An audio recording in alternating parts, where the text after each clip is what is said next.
the KMNN studios, this is the Kids Morning News Network. Good morning, everyone. It's August 14th, 2024, the 227th day of the year, and there are only 139 days left in 2024. I'm Alex in the KMNN studio in New York.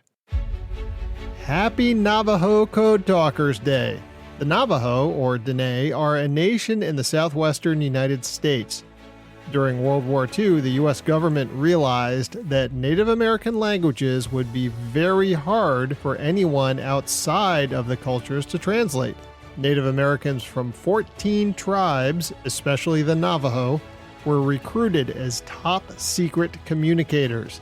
They not only sent messages in their own languages, but the messages, even translated into English, used code words. The codes were never broken, and commanders say they made a huge difference. At the time, the code talkers weren't allowed to tell anyone about their mission. But in 1982, President Ronald Reagan named August 14th Navajo Code Talkers Day. Some of the code talkers are still alive today. The oldest is 107 years old. If you meet a code talker, be sure to say thanks. But not in code. They've had enough of that. It's been a busy week if you've been looking up at the sky at night. We talked about the Perseid meteor shower on the August 2nd show, and it's at its peak this week. Hey, that rhymes. I went out with special correspondents Liam and Finn last night, and we saw a few shooting stars, so they are out there. The northern lights are also getting a bit southern this week, thanks to a geomagnetic storm. That's basically when the sun burps. And while we didn't see any of that here at the KMNN studio, some people did, and a lucky few even saw northern lights and shooting stars at the same time. If you haven't seen them yet, try tonight. The Perseids will be appearing in a sky near you.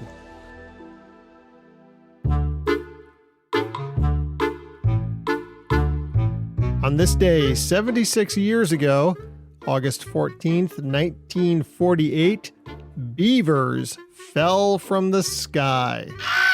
If that isn't crazy enough, they were actually parachuting.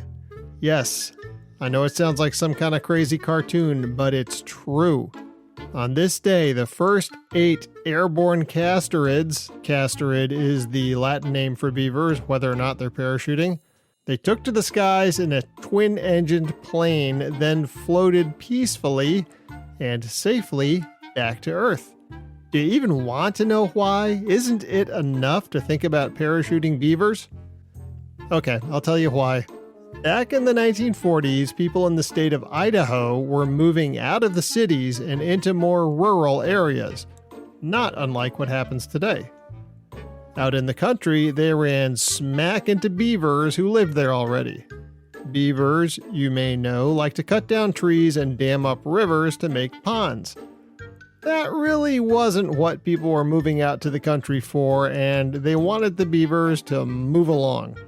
Now, beavers by then had had kind of a rough ride. There weren't that many left. The state of Idaho and the whole U.S. government had actually been importing them to raise the beaver population. Beavers are an important part of the ecosystem, and the United States Department of the Interior wanted to keep them. But the furballs had to move. Driving beavers to new homes in remote parts of the state was too hard, so Operation Beaver Drop was born. Special wooden boxes with parachutes on them were built to hold the beavers during their trips. When the boxes landed on the ground, they automatically opened, releasing the beavers. And it worked! 75 para-beavers set up shop in their new homes. When the state checked a year later, they found that the formerly airborne animals were living happily ever after.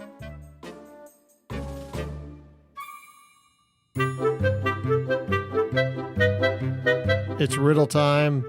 Monday's riddle was, this is a question you can ask all day long, always get a different answer, and every answer will be correct. What is the question? The question is, what time is it? Today's riddle is, I have many keys, but I can't open any locks. What am I? I have many keys, but I can't open any locks. What am I? I'll give you the answer on Friday, but make sure to follow or subscribe to the Kids Morning News Network on your podcast app so you don't miss it.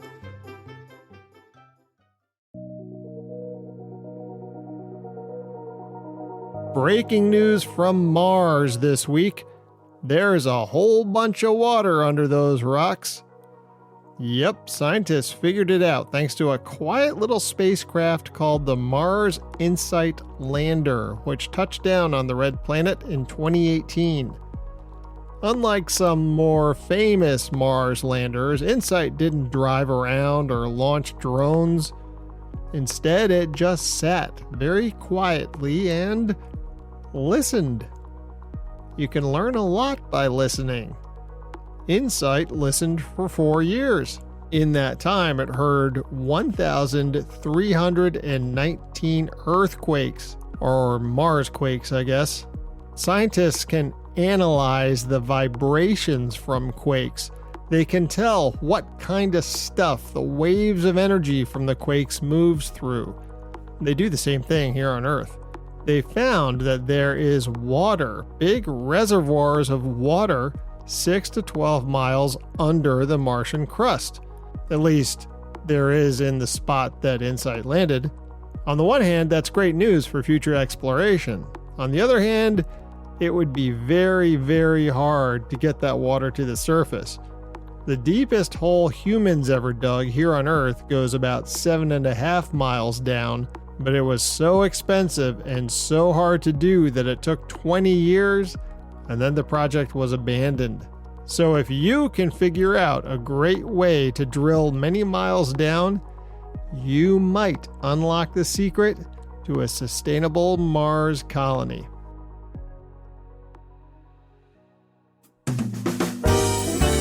Looks like there may be showers and wind down the middle of the country today, and up and down many places on the East Coast.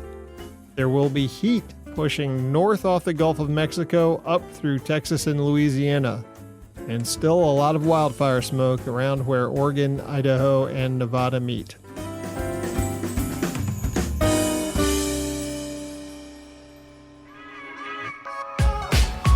Well, that's the show. Thank you very much for listening. Hey, if this is your first time, welcome. Make sure to follow or subscribe to the Kids Morning News Network on your podcast player so you don't miss future episodes. I'll be back on Friday, and I hope you are too. From the KMNN Newsroom, this is Alex signing off.